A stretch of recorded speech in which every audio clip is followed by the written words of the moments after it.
Because a movie is something that is made by several people. You have a director who decides how the shot is going to be played out. You have a writer who writes the words that the actor is going to use. The actors, of course, play the characters. You have editors who decide how the final product is going to look.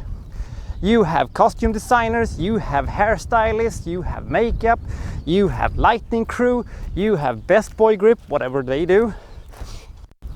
You have production designers who decide what is this movie going to look like, what's the feeling going to be. There are tons and tons and tons and tons of people who decides how a movie is going to become. And yet, there is one name that I'm going to talk about when I'm talking about the Black Dahlia, Josh Hartnett. Look at these 4 cars. One of them is not like the others. I'll leave it to you to decide which one.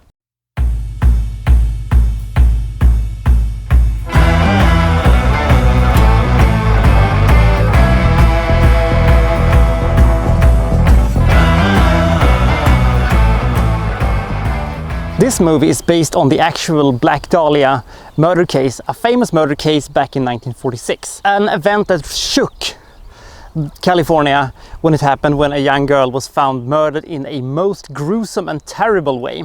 So we have best friends Dwight and Lee, Aaron Eckhart and Josh Hartnett. They stumble across the mutilated corpse of Elizabeth Short. Lee gets very personally and obsessive about it, and they're trying to solve the case, and this is basically our movie. This is a classic murder mystery based on actual events. There are a lot of things that talks really in favor of this movie. One, we have Brian De Palma, one of my favorite directors of all time, doing his best Brian De Palma-ness, that is squeezing the most of the tension. Jesus Christ, he's a fucking master of this one. We have an excellent cast: Scarlett Johansson, Hilary Swank, Aaron Eckhart playing some of the characters, and they're great. Also, production value is absolutely smashing, amazing. It looks fantastic. They have really gotten, you know, the glams and glitter of Hollywood of late 1940s stand out. This looks fantastic. We also have a lot of twists and turns, and the script has a lot going on for itself. There's just one little thing. Just one this. You see how little this is? You see how little this is? It's so tiny. It's so tiny. And yet, it is so annoying. Instead of this going to the this is awesome part of my brain, this goes to the why is Josh Hartnett in this movie? Why is he in this movie? I'm not saying that he single-handedly destroyed anything. I'm not trying to bury this movie at all. It is not bad at all. It is a very good movie. But it fails to become an instant classic because it has Josh Boring Hartnett in it. Now, Hartnett has proven that sometimes he can deliver a pretty okay performance. Lucky Number 11 comes into mind. But here he is at least 2 sizes too small for this role. You just hope for that it's more going to focus on Aaron Eckhart, who is so obsessed, and he just, tears this thing apart to find the murder, and you don't know why, and you don't understand until later in the movie, which is great. So much focus is placed on Dwight's shoulder, the character we don't care about, the character we have no interest in following, and yet he takes up most of the screen time. This is, of course, classic Brian De Palma. The tension is high, and you're always, focused on where the mystery is going. But it's all the time it is a bit, hampered down by the fact that we have Josh Hartnett, which is a fucking anchor, which is strapped to our legs and makes us to be unable to move forward in the speed we would like to. The movie is bloody and brutal and violent, and it has, it has something hard hitting about it, and it also features one of the saddest scenes I've seen in my entire life. But apart from that,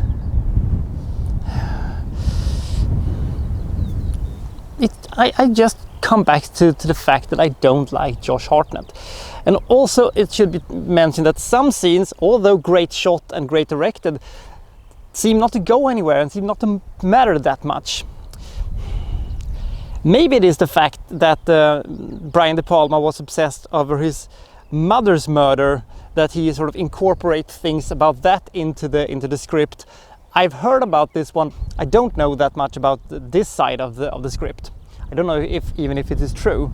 This movie fails to become the great mid-2000 classic it should have been. It should have been its decade's LA Confidential. Now it becomes it's a century's devil in a blue dress, but if I may say so, better. I don't know if Brian De Palma's original script was better.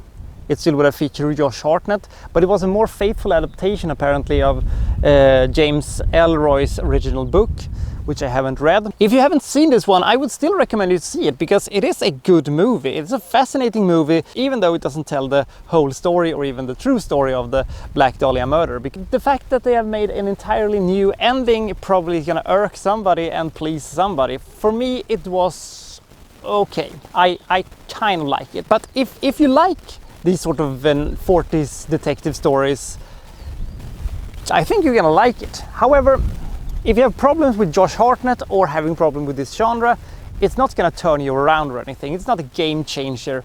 This is just another film noir which sort of works in a sense, but not on an entire level. Also, it takes a bit too long to make this movie going. But there is also the fact that Brian De Palma is still one of the most gifted film directors and maybe the most underrated filmmaker of all time, because his shots are just so great. Many people just calls him a Hitchcock knockoff. My personal opinion about him is that he's absolutely great. Most of his movies are fantastic, and whether or not he's a copycat, he has created his own subgenre of squeezing the tension.